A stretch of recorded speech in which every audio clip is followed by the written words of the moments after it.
नमस्कार दोस्तों, जैसा कि हम देख रहे हैं देश के अंदर कोरोना के मामले बढ़ते जा रहे हैं। कई लोगों की मृत्यु ऑलरेडी हो चुकी है। इसी बीच एक और बहुत दुखद घटना सामने आती है।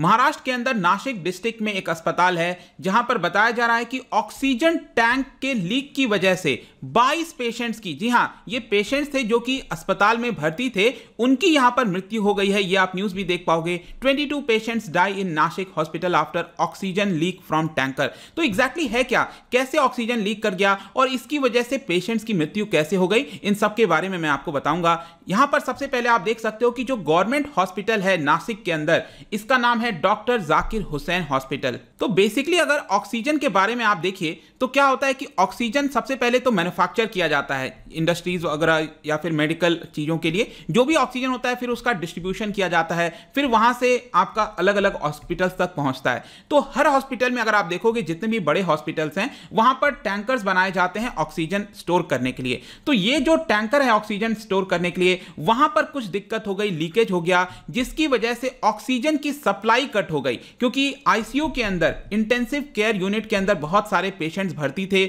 वहां पर लगातार उनको ऑक्सीजन की सप्लाई दी जा रही थी इस टैंक के माध्यम से। लेकिन क्योंकि यहां पर इस टैंक में लीकेज हो गया तो सारा ऑक्सीजन इस लीकेज के माध्यम से बाहर जाने लग गया, जिसकी वजह से पेशेंट्स के पास ये ऑक्सीजन नहीं पहुंच रहा था और इसी की वजह से यहां पर 22 लोगों के अभी के हिसाब से मृत्यु बताई जा रही है। तो उद्धव ठाकरे चीफ मिनिस्टर महाराष्ट्र के, उन्होंने यहां पर हाई लेवल की इंक्वायरी बैठा दी है और जितने भी लोगों की मृत्यु हुई है उनको 5 लाख रुपए कंपनसेशन देने का निर्णय लिया है। यहां पर मैं आपको बता दूं, ये जो जाकिर हुसैन हॉस्पिटल है ये डेडिकेटेड हॉस्पिटल है फॉर कोविड पेशेंट्स के लिए। तो यहां पर कहीं ना कहीं हम लापरवाही कह सकते हैं कि आप सोच के देखो, 22 जानों की हम बात कर रहे हैं। मतलब कि कुछ प्रॉब्लम की वजह से अगर कोई होता, वहां पर कोई चीजों को संभाल रहा होता, अगर उसकी अच्छे से प्रॉपर मेंटेनेंस की जाती, तो आई डोंट नो, जो भी होगा उसकी वजह से आप देख सकते हो कि यहां पर प्रॉब्लम हो रहा है। तो जाकिर हुसैन हॉस्पिटल, यहां पर आप मैप में भी देख पाओगे, इधर आपका मुंबई है, इसके इधर आप जाओगे तो यहां पर नासिक है और इसी में ही एग्जैक्टली इसका जो है एक बड़ा हॉस्पिटल है। नीचे यहां पर पुणे आपको देखने को मिल रहा होगा।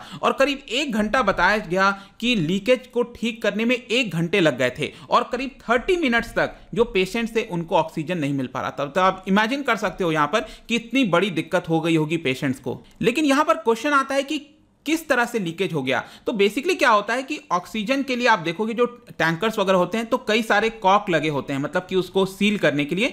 तो बताया जा रहा है कि जो एक कॉर्क होगा वो यहां पर जो है मैल फंक्शन कर गया, वो वहां से निकल गया या फिर वहां से लीकेज हो गई, जिसकी वजह से पूरा जो ऑक्सीजन है जो सप्लाई होना था हॉस्पिटल के अंदर, आईसीयू के अंदर, वहां होने के बजाय आपका ऑक्सीजन जो है वो इधर से लीक होने लग गया। अब इसमें भी कुछ चीजें आपको समझने की जरूरत है। अगर सपोज मैं कहता हूं कि कोई ऐसा पेशेंट है जिसको बहुत ज्यादा ऑक्सीजन नहीं चाहिए लेकिन थोड़ी थोड़ी मात्रा में ऑक्सीजन चाहिए होता है, तब तो उतनी ज्यादा दिक्कत नहीं होती। लेकिन क्योंकि कोविड के पेशेंट्स हैं यहां पर और कोविड की बीमारी में आपको पता है ऑक्सीजन की बहुत ज्यादा सप्लाई की जरूरत है, स्पेशली उन पेशेंट्स के लिए जो कि आईसीयू के अंदर भर्ती हैं। तो यहां पर क्या होता है कि उनको इन्वेसिव वेंटिलेटर के माध्यम से ऑक्सीजन दिया जाता है। देखिएगा, यहां पर हम कहते हैं नॉन इन्वेसिव वेंटिलेशन और दूसरा होता है इन्वेसिव वेंटिलेशन। इन्वेसिव में क्या होता है कि जब पेशेंट्स को बहुत ज्यादा ऑक्सीजन की आवश्यकता होती है, क्रिटिकल होता है, तो यहां पर जो ऑक्सीजन पाइप है उसको डायरेक्टली इंसर्ट कर दिया जाता है हमारे विंड पाइप तक। तो यहां पर डायरेक्टली लाया जाता है ताकि जो फ्लो है ऑक्सीजन का वो लगातार कंटिन्यूअसली बना रहे।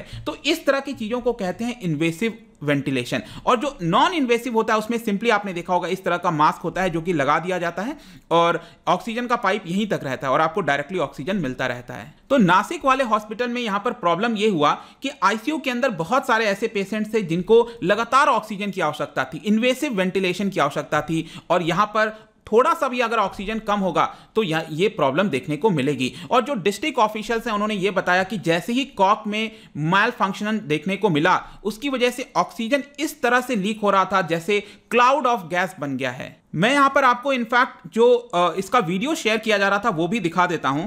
तो जैसा कि इस वीडियो में आपने क्लियरली देखा होगा कि किस तरह से जो ऑक्सीजन का प्रेशर है वो बहुत ज्यादा था। तो इससे क्लियर पता चलता है कि पूरा जो ऑक्सीजन है वो आईसीयू में जाने के बजाय बाहर लीक हो रहा था और यही प्रॉब्लम की वजह से यहां पर दिक्कतें देखने को मिली हैं। जैसे ये चीजें हुई तो टेक्नीशियंस, फायर ब्रिगेड सभी को इमीडिएटली बुलाया गया, लेकिन तब तक काफी सारा समय वेस्ट हो चुका था और ऑक्सीजन जो है आपका ऑलरेडी जा चुका था। ऑल्दो यहां पर बताया जा रहा था कि हॉस्पिटल के अंदर जो फ्रंट लाइन वर्कर्स हैं, नर्सेज हैं, डॉक्टर्स हैं, सभी ने कोशिश किया कि यहां पर जो ऑक्सीजन का सिलेंडर है उसके माध्यम से दिया जाए, लेकिन उससे उतनी ज़्यादा हेल्प नहीं हो पाती है, क्योंकि वही मैं बार बार कह रहा हूँ आपसे, यहाँ पर प्रेशर ज़्यादा चाहिए होता है, तो इसकी वजह से ये प्रॉब्लम हुई। आई होप कि आपको यहाँ पर चीज़ें समझ में आ गई होंगी। अब यहाँ पर नेक्स्ट क्या बोला जा रहा है, तो देखिए जो स्टेट हेल्थ मिनिस्टर है राजेश टोपे जी, उन्होंने कहा है कि हम यहाँ पर एक प्रिपेयर करेंगे standard operating procedure oxygen plant और स्टोरेज टैंकर्स को लेकर। तो देखिए हमारे देश में यही होता है, जब कोई घटना घट जाती है तभी आगे करेंगे, ऐसा होगा। अब ये भी होगा कि नहीं होगा वो तो देखने वाली बात होगी, लेकिन यहाँ पर जो प्रीशियस लाइफ है, जो जाने हैं, वो तो लोगों ने गवा दी, अपनी 22 जाने। इनफैक्ट मैं आपको ये बताता हूं कि जो लोकल शिवसेना के लीडर हैं वो वहां पर पहले पहुंचे थे और उन्होंने ये बताया मीडिया को कि प्रोबेबली हो सकता है कि शायद जो डेथ टोल है, जो आंकड़ा है, वो 30 से 35 पेशेंट्स हो जाए। मैं आशा करता हूं ऐसा कभी ना हो, लेकिन ऐसा उनके द्वारा बोला गया, इसलिए मैंने आपको बता दिया। इन सबको देखते हुए कई सारे लीडर्स ने इसको कंडेम किया और बोला कि काफी ज्यादा दुखी हैं। राहुल गांधी, नरेंद्र मोदी, सभी ने यहां पर इसको लेकर बयान दिया है। लेकिन जाने से पहले मैं आपको एक और चीज चर्चा करना चाहता हूं, दैट इज ऑक्सीजन शॉर्टेज की। मैंने देखा है कि कई लोग शायद उतना ज्यादा इंफॉर्मेशन ना होने के कारण या फिर गलत इंफॉर्मेशन के कारण चीजें हो जाती हैं, लेकिन यहां पर मैं एग्जैक्ट हो क्या रहा है ऑक्सीजन शॉर्टेज को लेकर वो मैं आपको बताता हूं। तो देखिए सबसे पहले जो ऑक्सीजन की डिमांड है वो स्टार्ट कैसे होती है। एक तो महाराष्ट्र में जब धीरे धीरे फरवरी में केसेस बढ़ने लग गया तो वहां पर ऑक्सीजन की डिमांड बढ़ी, तो कोई दिक्कत नहीं था। फिर जैसे ही मार्च में हम एंटर किए और जब पूरे देश के अंदर कोविड-2 का पूरा इंपैक्ट आ गया, वहां पर बहुत ज्यादा ऑक्सीजन की डिमांड हो गई। प्रेजेंट में अगर आप देखोगे तो भारत के द्वारा 7000 metric tons of liquid oxygen per day यहां पर प्रोड्यूस किया जाता है। तो नेक्स्ट आपके मन में क्वेश्चन आएगा, क्या ये एनफ है? मैं कहता हूं एनफ है, क्योंकि यहां पर जितने एक्सपर्ट्स हैं, जो भी डॉक्टर्स हैं, सभी ने बताया कि देश में इस समय 5000 मेट्रिक टन्स ऑक्सीजन की आवश्यकता है। जो पेशेंट्स की संख्या इस समय अगर हम देखें तो उसके हिसाब से 5000 से 6000 मेट्रिक टन्स ऑक्सीजन की रिक्वायरमेंट है, जो कि हम प्रोड्यूस एनफ तरीके से करते हैं। लेकिन प्रॉब्लम कहां आती है? देखिए प्रॉब्लम क्या है, लॉजिस्टिकल इश्यूज के अंदर। हमारे पास उतने सारे टैंकर्स नहीं है, इसके लिए क्रायोजेनिक टैंकर्स चाहिए होता है, लिक्विड फॉर्म में ये जाता है। जो टैंकर्स वगैरह मैंने आपको दिखाया ना, यहां पर प्रॉब्लम हुआ तो उसमें लिक्विड फॉर्म में ये ऑक्सीजन जो है स्टोर होता है। तो यहां पर क्या है कि उसकी लॉजिस्टिक की सप्लाई करनी जरूरी होती है। मैन्युफैक्चरिंग प्लांट से लेकर हॉस्पिटल तक पहुंचे उसमें काफी लंबा समय लग जाता है। और खासकर अभी के समय क्या है कि कई दूर दराज के इलाके में, सपोज मैं कहता हूं एक हॉस्पिटल है जहां पर टैंकर अवेलेबल नहीं है, तो यहां पर क्या होगा, उनके पास खुद का टैंकर नहीं है, तो जब